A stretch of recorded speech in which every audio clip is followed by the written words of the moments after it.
Tonight we're going to talk on appearances can be deceiving. And that's what I'm up here with tonight. And so I'll ask you a couple of questions to start with. How many of you have ever thought a food looked amazing? Then when you tasted it, it was terrible.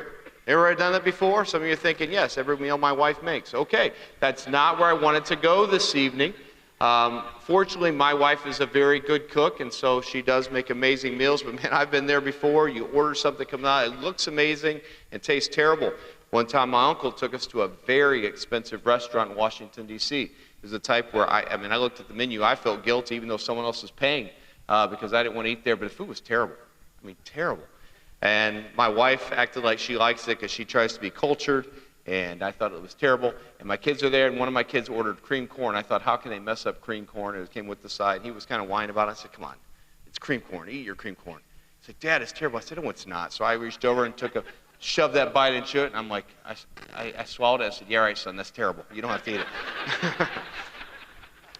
So if you've ever had a moment like that, maybe that's how you're feeling right now with Missions Month. Appearances can be deceiving. The next one, have you ever tried on an outfit that looked perfect on a hanger and unflattering on you? Guys, have you ever shopped with a lady? I think every outfit they think will look good on them, and then they try it on. This looks terrible on me. I guess she'll say, no, it doesn't. You really looks good. And they don't. Have you ever done that? They don't take your opinion for anything. I'll ask someone else. Okay, fine. Go ask someone else. But you always have that. Some outfit looks amazing, and you're saying, yeah, the suit you have on. I know. Okay, I got it. But you think it's going to be amazing. You try it on. It's very unflattering on you. It just doesn't work.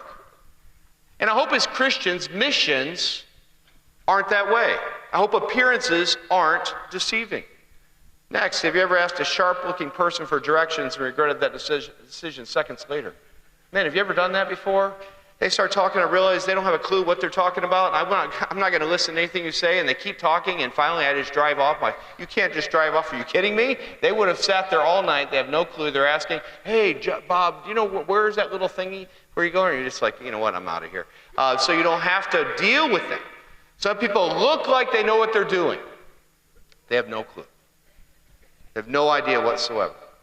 Have you ever seen a commercial for a product and then when you bought it, you felt tricked? Now, I didn't know about this. Craig Weibel actually told me this is Crystal Pepsi. They actually put this out in I think he said the 80s, but I don't remember this, but there's no color in it. It looks like water. It tastes like Pepsi. Now, people bought it and just said, hey, what's going on here? And they felt tricked, and this thing flopped. Because it's not what they thought it was. I'm sure many of you, when you can't sleep or you got something else, you bought something. I'm going to ask you in a minute. You bought something from an infomercial because you thought it was amazing. And then you got it. How many people did that and you couldn't wait to get this amazing thing? And then you got it and then you're thinking, this is it? Anybody ever admit to that? A lot of you are lying right now. All right, you thought that before because you saw someone present it and make it look so appealing. But it just did not work out the way you thought. So in a spiritual application, as Christians, we are all supposed to make spreading the love of Christ worldwide a priority. All of us are. But some of us don't make it a priority. And I'll give some reasons for that, some personal reasons, some reasons you may be thinking in your heart. What's keeping me from spreading the love of Christ worldwide? In America, we really don't have an idea of what most of the world deals with. We're very insulated. We hear a story of Christians being tortured for their faith, and we think back to Bible times. But the reality is, this is happening today. More Christians were killed in the last couple of years than have been for, I think I read, the previous 100. Number one, it's because Christianity is spreading. And every time that happens, there's always oppression. But it's happening. And we're so insulated, we can become very blasé about our faith. It can cease to be a passion for us. And appearances can be deceiving. We can look the part. Our church can put on a very good missions month. We can have a missions conference. We can bring in missionaries. We can act like we really love them. And I know you mean well. I'm not trying to pick at you for that. But I really want you to look at your motive and think, are my appearances that I'm putting out deceiving myself or other people? I know once, I think it was my wife and I, we saw just a news clip, and they had a fire backstage at some sort of a beauty pageant. And all the contestants just had to run outside, and they weren't ready. So all these girls and ladies ran outside without all their makeup and hair done. And they were interviewing some of them. And the funny thing, I don't know if the news person thought it was funny or if they didn't understand, they were showing the ladies, some of them had, again, no hair done, no makeup, and they were showing them, and then next to it they were showing what they normally look like in the pageant. Yeah, there was no resemblance whatsoever. You think, that's really what they look like? My wife will get mad at me for this, but I know that when we were dating, I didn't want that to happen to me. So I told a roommate I would give her $10. I said, just sometime get a picture of the girl I'm dating with wet hair and makeup. Don't tell her you gave her me the picture. So she did that, and I had a picture of her with wet hair and makeup, and she still looked beautiful. So I thought, man, if we'd been married for a while, I'd show her that picture, and she'd be like, oh. She's like, give me that picture. She still didn't like it. But as Christians, we're also spreading the love of Christ worldwide. Priority. But if we aren't careful, we offer a good appearance and a disappointing performance. If I were to stand before all the missionaries right now and give an account of myself, to how passionate I am about spreading the love of Christ worldwide, would I have a good defense? Would I have a good argument? Whether it's supporting them financially, praying for them, or finding other ways to encourage them, or making my schedule work for a missions trip, how paltry would my excuses be if I had to give an account of myself today in that regard? If we aren't careful, you can look the part, but deliver a very disappointing performance. And I know what it is. We sincerely hope missionaries can do a good job and reach those people and spread the love of Christ. Because they're not real people to us. They're not tangible. It doesn't mean you don't care. Well, we don't care as deeply as we do the people that we truly love and have a burden for. I understand that. I can relate to that. But we have to be careful as we are approaching this month. We're really supposed to focus in on our worldwide vision for getting the gospel out. Let's not look at it corporately as a church. Let's look at it tonight individually. What are you doing to spread the love of Christ worldwide? What are you doing to encourage the missionaries around the globe that feel like they're isolated in a field, in a work, and no one even knows who they are? What are you doing to help people around the world who tomorrow morning, their biggest challenge will be, can I find any drinkable water for my family? When you listen to stories about a mother who has to give their child water from a dirty water source, and she has to have a stick with her, because after she gives her child that water, she has to then have them open their mouths and try to get the leeches off of the back of their throat with the stick, hoping there's not any contaminant that will kill her child, hoping that the leeches don't get too much into their system. But the alternative is that they dehydrate and die, hoping that they can find some sort of food to eat. Watching their child die and having no idea what to do when we just go down to the drugstore, go to our bathroom, reach in the cabinet, medicine cabinet, or maybe go to a doctor and get a quick prescription and solve that need. Sometimes if you're like me, our priorities and our necessities can choke our ability to care for others, and to give sacrificially. We can stop anytime we want and take care of ourselves and buy a drink, buy a quick snack, buy a meal. Sometimes we want to rip totally good things out in our house and remodel our house. And you're thinking I'm picking on you. I'm really not picking on anybody. These are the thoughts that I felt challenged myself with as I prepared. So if this doesn't apply to you, that's fine. But I want you to be open to whatever the Holy Spirit says you can do to start helping spread the love of Christ around the world.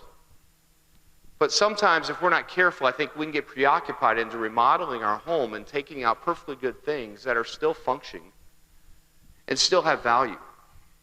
Just because we want a fresh look. Just because it's time for an update. And we spend thousands of dollars that are ours. But if I were to stand before Christ, would I really feel that was a necessity? We stop frequently to take care of our own needs and wants, at little gas stations, convenience stores, coffee stores, things like that. But is that really being a good steward of our money? Is that really what God has in mind when He allows us to have the expendable income? And it's almost insulting to most of the world. Do you know what some people call that? Disposable income. Think of that. Disposable. Most people in the world have no concept of income that's worthy to make a living off of. And we have disposable income, fun money. Think of how blessed we are as a nation. And please don't tune me out or shut me off when you hear that, oh, you're talking about that, because again, I'm not trying to pick on anybody. I'm trying to be open and transparent about what the Lord had me and challenged me with when I was asked. Next, our narrow definition of the biblical term neighbor causes us to miss opportunities to love those around us. Sometimes as you see this right here, you think of your loved ones and your friends that live close to you, or maybe in the lower 48, because that's where your friends or family are, and it's easy to move around to get an idea of it, and you hear most of that in the news. But unfortunately, vast majority of the world has no one who loves them. And according to the Bible, they are our neighbor. And if you don't believe that, read the story of the Good Samaritan. What is the last question? And who is my neighbor? Read that. Who is your neighbor? Are you doing anything to spread the love of Christ to that neighbor? Maybe it's a neighbor that's in a third world country that you don't know. But in God's plan, you're going to do something to help them and show them the love of Christ. Get them the gospel. Help fund a missionary that gets them there. Pray for them. Have a burden for them. Get a passion for them. Are we doing anything like that to get the love of Christ to those neighbors?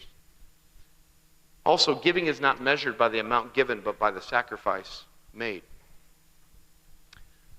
We can become enamored with people who give a lot of money. I'm not knocking you. That's very necessary.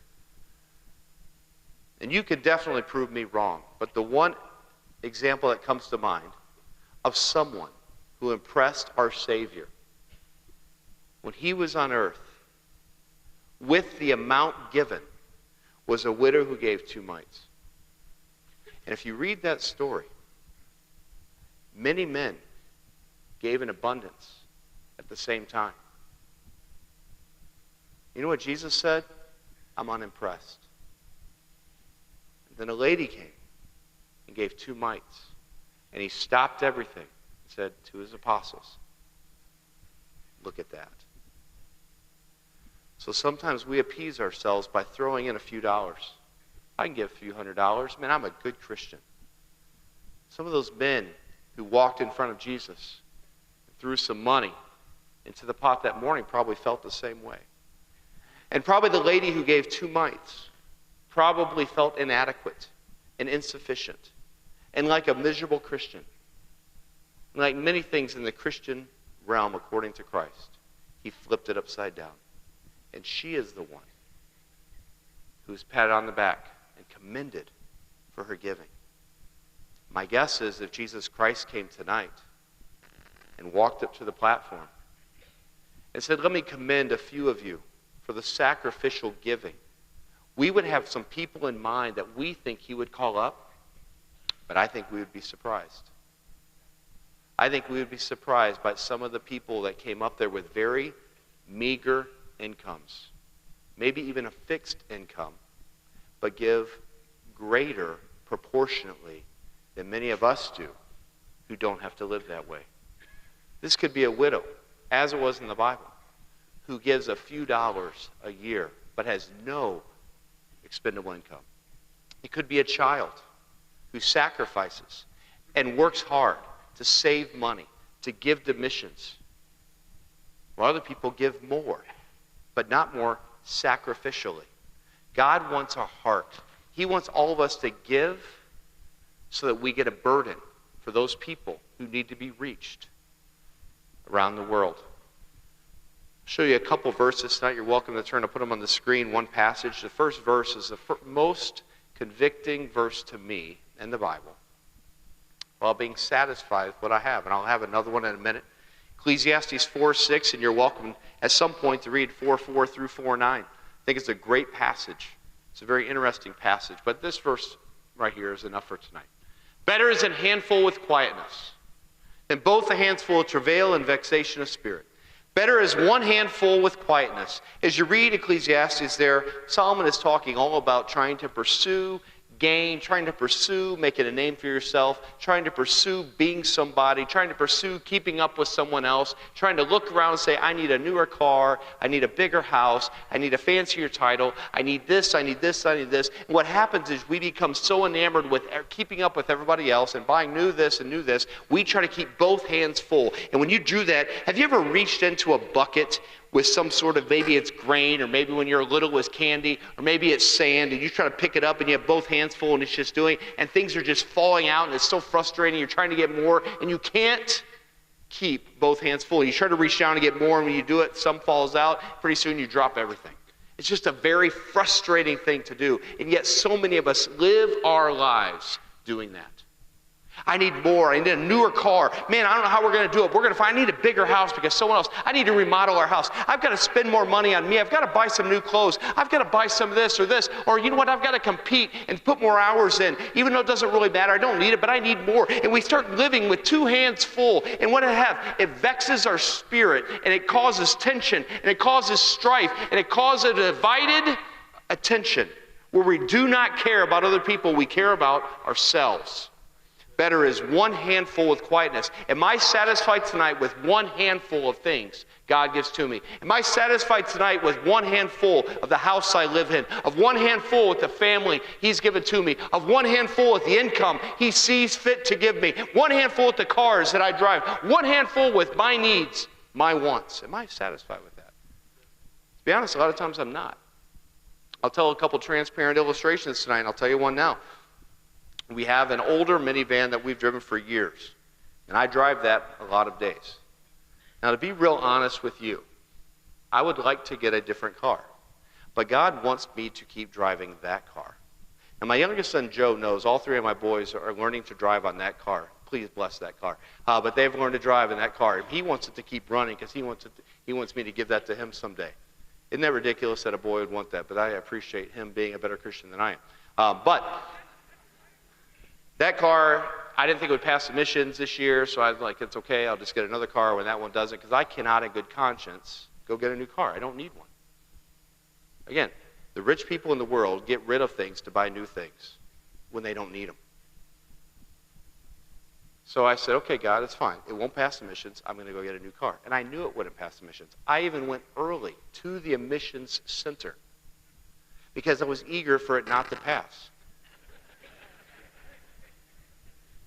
It was one of the quickest emissions tests I ever had. I thought that was a good sign. The guy's like, hey, looks great. You passed with flying colors. I'm like, are you serious? Can you do it again?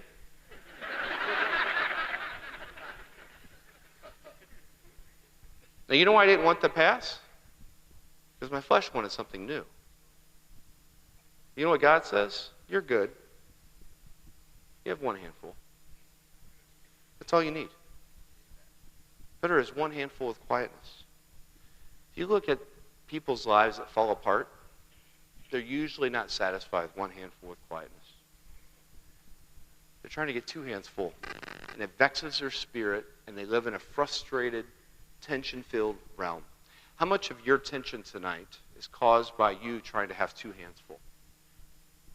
How much of the stress that you have in your life is caused by trying to have two hands full? Be content with one handful. And this is really hats off to my wife, because I want to give her more. You know what she always says? I don't need it. My wife is amazing. She hates shopping. God bless that woman. I don't like it either, but she doesn't. I'll say, hey, let me take you shopping. I did that for her anniversary. She goes, you know what? I really don't like it. I don't want anything else. Isn't that what we all should be? Better is one handful with quietness. Are we accumulating more possessions or sharing them with our neighbors? What are we doing? Are we laying up treasures in heaven, or are we accumulating possessions here? A couple passages, if you let me read it to you. I'd like to just read a couple of these things here. 1 Timothy 6, this is a great passage. If you want to read the passage to someone else.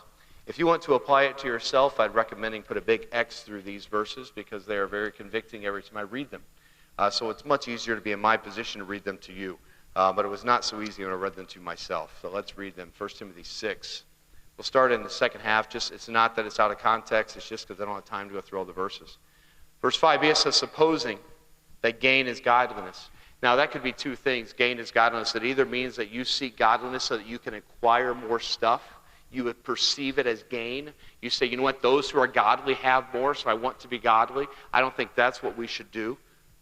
Supposing that gain is godliness, supposing that, you know what, those people who have a lot, they're going to get more gain, or that you say, you know what, I want more gain, so I'm going to be godly. Either way, I don't think that's what God wants us to do, but it says, from self withdraw thyself, and it says, when people perceive those who are godly having more gain or putting them on a pedestal, withdraw thyself from those people.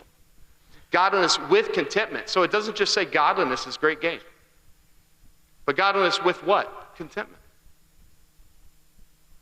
You know it can be easier to be godly than to be content, at least in my world. Are you content? Because when you're content and you're pursuing God, that's great gain. An easy definition for Christ-like is putting others first. That's it. Because that's what he did. That's what he lived. Are you putting others first and content with what you have? Are you driven to accumulate more for yourself? Or are you driven to spread the love of Christ around the world? What is your passion? Where are you putting your energy? Next verse. We brought nothing into this world. It is certainly carry nothing out. We know that. Do we live like that? I know that. Do I live like that? Do I live like, man, it matters what I have now? Because it doesn't really. And having food and raiment, let us be there with content. So it goes even further about contentment. How many of us have food choices and clothing choices right now available to us? Can you raise your hand? I would say that would apply to everybody in the room. If we have food and clothing choices, what does it say we're supposed to be? Content. But are we? Or do you walk by an advertisement, see it, and think, oh, a newer phone? Do you walk by a car dealership and say, oh, a nicer car? Do you drive by a neighborhood, say a nicer house? Do you walk by the store and say, oh, a newer outfit? Are we content with our food and our clothing choices? What are we really pursuing? Next verse, verse 9. They that will be rich fall into temptation and a snare, and into many foolish and hurtful lusts, which drown men in destruction and perdition. I won't go into the whole definition of that verse. I think it's kind of self-explanatory. If you're rich, there's temptations and snares and many foolish and hurtful lusts, because we see our desires and we can actually fulfill those desires, which can be very damaging. And when that happens, we can become overwhelmed, and it can drown us in sin, our own desire, and destruction. what I want to point out is, they that be rich fall into temptation. For most of my life, I categorize rich as someone who has, are you ready, more money than me. Anybody else ever fall into that realm before? I'm not rich, but I'll tell you who is, and you name someone who has more money than you. But according to the worldwide view, we are the rich. The Bible is talking about there. If you want to look up statistics, and I would welcome you to, enter in how much money you make a year and see what percentage of the world you are in terms of income. My guess is you're in the top 5% globally. And if you make a good amount of money, you're probably in the top 2 to 3% globally. And this is to everybody in this room. Say, I don't make much, I understand. Put it in there. You're probably, for sure, in the top 10. Those are the rich people. We are the rich people. And when I understood that and I started reading my Bible that way, it really changed my perspective. And it made me start to realize I am the rich person. When I read Matthew, Mark, Luke, and John, and every time a rich person came, if I put my name in there, but myself in that illustration, it was much more convicting. And if we're not careful, we can become a poverty mindset. And no matter how much we have, we don't have enough. Basically, that's another word for being discontent.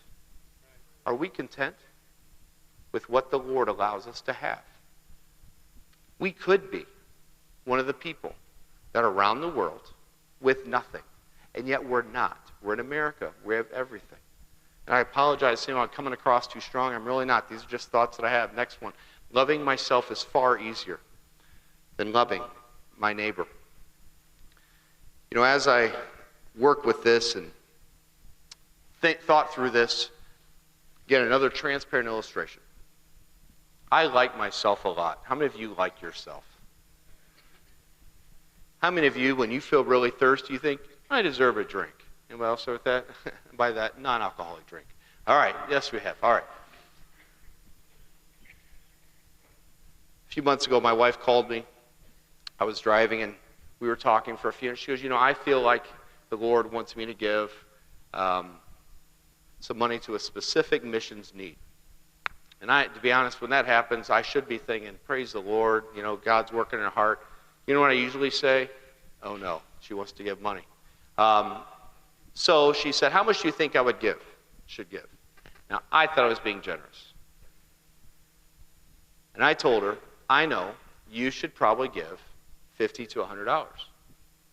Does that sound pretty generous to everybody in here? I thought it sounded very generous.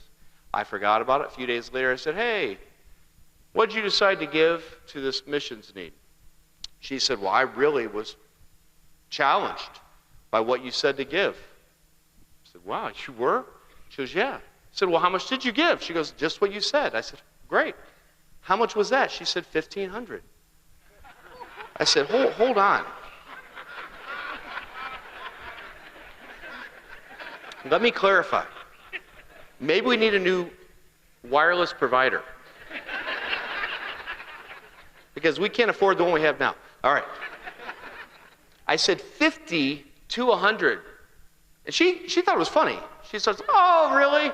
I thought you said 1,500. I said, I get that. Is it too late to get the money back? And she did that. But you know what? I was serious. I like wanted my money back. And I told her, I said, well, are you sure we should give that much? She goes, well, the Lord just moved, and I was really challenged, and you said that much, and man, for you, I knew that was a big sacrifice. I'm like, I started crying. It was a big sacrifice. You have no idea. They better take care of my money, Then I started to really get a burden. Dear God, Because then it was tangible. It's like my money. You know why? Because I love myself more than I love my neighbor. I start thinking of different images around the world, and there's a couple images we'll show. If you saw this face right here, it can be cute. I think you see a couple of those. See another face? You see people around the world, and you say, man, I hope someone reaches them, but we don't really feel that same burning desire that someone should go reach them because they're person in need. But I don't know them. And I do care, but how much do I care? But as I was thinking about that as preparing this message, I thought, what if they looked like the next picture I'm going to show you? What if it was them?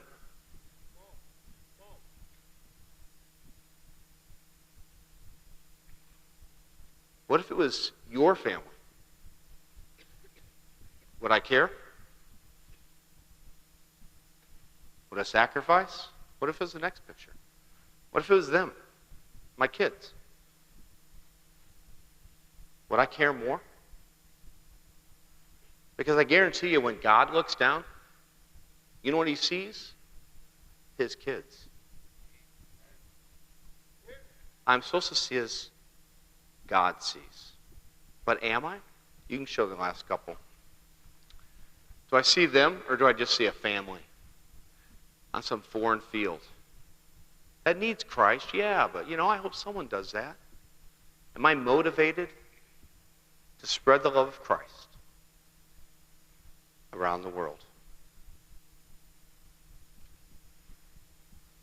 As that happened, and I'll end very quickly, Mark 12, very common verses. The only reason I showed you the first verse is because I felt it led into the second one. It says, "And thou shalt love the Lord thy God with all thy heart, all thy soul, with all thy mind, all thy strength." This is the first commandment. We're very familiar with that verse, and I think we all are challenged to do that. 12:31, the second is like, namely this, "Thou shalt love thy neighbor." And again, neighbor there is much broader than we think. It's not the narrow definition of those that you happen to know and love. It's as God sees. There is none other greater commandment than these. So as I read these verses again, in preparing for this, I thought sometimes if I'm watching something on TV and the animal cruelty commercial comes on, how many people are familiar with those things? Okay, how many of you watched that entire commercial? How many of you changed the channel as soon as your finger can find the remote? Okay, why do we think we changed the channel? Because we don't want to see that need. You don't want to see animals that have been mistreated. You don't want to feel bad. You don't want to be moved to give money. But it hit me. Am I doing that to the world? Are there needs around the world that I'm treating like an animal cruelty commercial? Am I just turning that off in my head? Am I deciding where my love goes by where I'm comfortable giving it? Am I willing to love my neighbor as God commands me in that verse?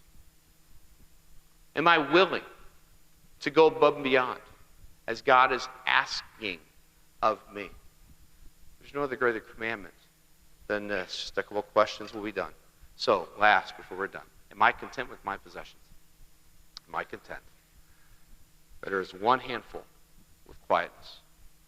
Are you struggling to meet your priorities and necessities, in quotes, because they're not real?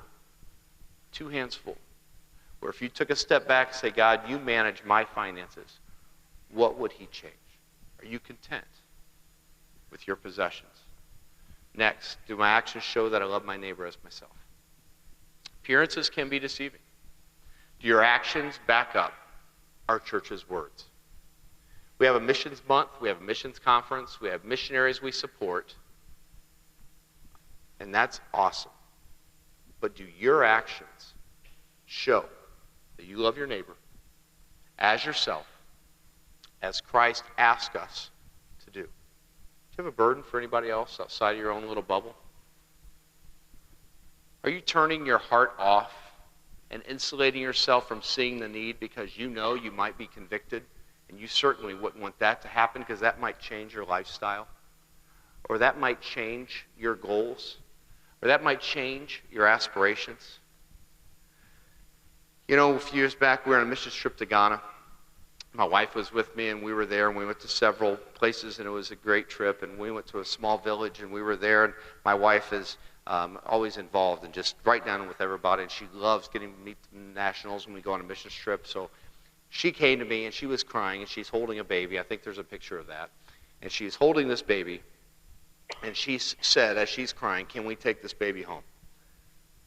Well, I thought she was kidding until I realized she's really crying. And I said, and I was sort of like incredulous. "No, we can't take this baby home." She basically said, the mother said the baby is sick and is going to die and is begging me to take it because it's the only chance the child has to live. Now, we did not take the baby. There's a whole litany of things that could have happened. But do we care about those people? Are you moved by that? What if that were your child that was dying? You had no hope, no resource. What would you do? What would you hope someone else would do for you? Are we judgmental and say, they just need to manage their money better? As we sit in our American comfort and luxury, do we care? It's good for me to go and see the need. I think it'd be good for all of us. I think it'd be good for all of us to know missionaries a little better as Pastor knows them, by name, personally. Reach out and encourage them. And use our resources like we would. If our kids had a need, we want to meet it. Do we want to meet any needs of our neighbors that are around the world?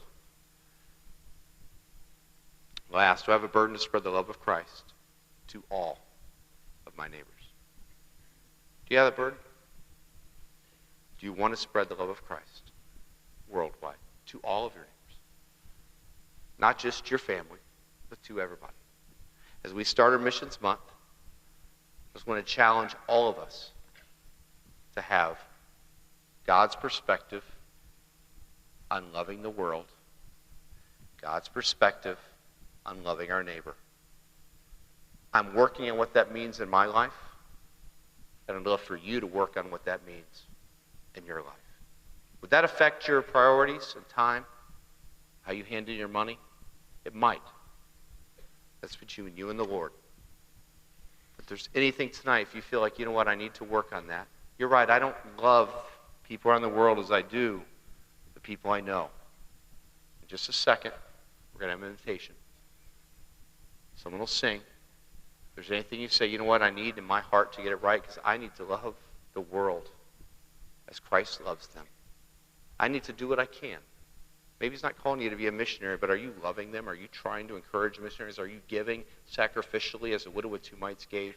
Are you going out of your way to find some way to reach more? Are you asking God, what can I do to help you accomplish your goal? Just ask yourself those questions.